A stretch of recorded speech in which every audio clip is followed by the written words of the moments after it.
Hello, everybody. My name is Guillermo Garcia-Manero from MD Anderson Cancer Center in Houston.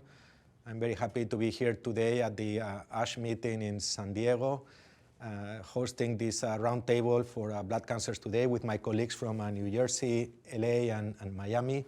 We're going to be discussing topics related to myelodysplastic syndrome. Hi, I'm Jamie Koprivnikar. I'm from the John Theurer Cancer Center at Hackensack University Medical Center. It's a pleasure to be here today.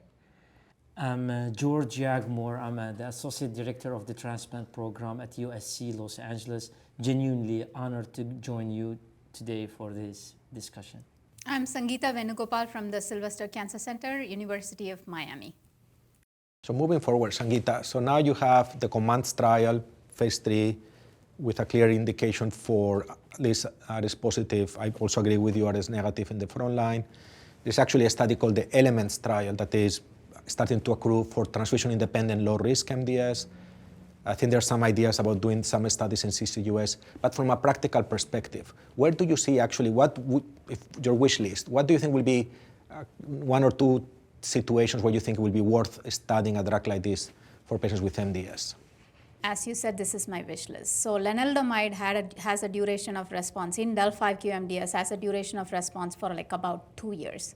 So what do we do after lenalidomide remains still an unanswered question. So all of these, like the Luspatercept or the next drug that is being under approval for imetelstat, they are all evaluated for non-del(5q) MDS.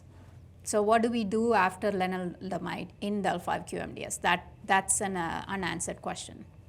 And we do have a lot of patients in the clinic with like after lenalidomide. So I totally agree with you. Yeah, and they are like still lower risk MDS. They haven't progressed, and you kind of tinker them with AZA, with the HMA, and you still don't get enough responses. So what do we do in these patients? So that's an important question to be addressed. I totally agree with you because those patients have been excluded from every study, and and the reason they've been excluded, I don't know if I know. Well, I may know. It's actually an FDA issue, right? Because there is a label for a very effective drug, lenalidomide, as you mentioned, Sangeetha. So they made you exclude those patients, but there's actually, to my knowledge, no true scientific rationale of why you will not treat a del(5q) minus patient with luspatercept. It's just because there's a very effective drug for those patients. We excluded them. And the interesting thing is that people will be treated, actually, in the community. So I agree with you that will be, I don't know that you need to do randomized studies, but it will be very beautiful to see phase 2 data on what happens if I fail lenalidomide. Do they respond to luspatercept or not? I totally agree with you. George. Well, I mean, very great points. And honestly, I would love to see study also tell us, okay, you start the patient earlier and you intervene earlier. You're not going to put your patient on lifelong treatment, and if there is a point that you can know that there is a specific duration of response, and you can stop, and then the need of reinitiation of the treatment at some point is going to be if you start the patient earlier and they are not requiring too much of transfusion. So the question is, patient would require this treatment the rest of their life? Would be the endpoints for the duration if you can stop at some point and see how many of those patients would maintain and overall survival? Because we have improved the survival definitely in MDS, including low-risk MDS. And we know anemia is a major prognostic factor for overall survival now based on large database publication from many centers. And I would like to see in the future also some study telling us about if we stop, when do we stop, and what is going to happen to those patients. I think that's very important. And then you also mentioned about survival. Traditionally low-risk MDS, we never talk about this. But I think Dr. Komrocki had a presentation at this meeting or not too long ago showing that in the medalist trial, responders live longer, actually. And to me, many years ago, I thought this was kind of like a tautology. I never understood, okay, you improve your anemia, you're going to live. But it's actually significantly more complex. So I would like to see some long-term analysis of survival from COMMANDS, actually. I think that will really reinforce, this issue. And I think this question of when do you stop, particularly drug that is probably not very cheap, right? So how many And also transformation to a more advanced level or acute leukemia in the long run. What about you, Jamie?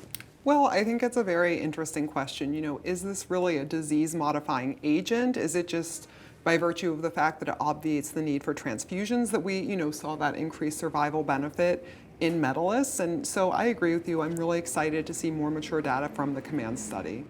So my final thoughts for Luspatercept is this is the first line agent. Now I would be more prone to using, not even more prone, I would definitely use Luspatercept in first line because this is the drug that was actually trialed in patients with non-del(5q) MDS. And I'm looking forward to the data on how does this risk classifications, especially IPSS-R, IPSS, and IPSS-M, matter in the context of the Luspatercept among patients with del(5q) MDS. And I did see that it upstaged the IPSS-M, upstaged some 20% of patients from both IPSS-R and IPSS. So I would want to know more about it. And one other thing I'm curious to know about is what is the role of TP53, because it was IPSS-R, so it did not take into account the molecular profile. So what does the TP53 mutation did to those patients who were treated with Luspatercept on this clinical trial? So did they stay the same, or how did it progress? What is the leukemia-free survival, and what was the transfusion independence in those patients?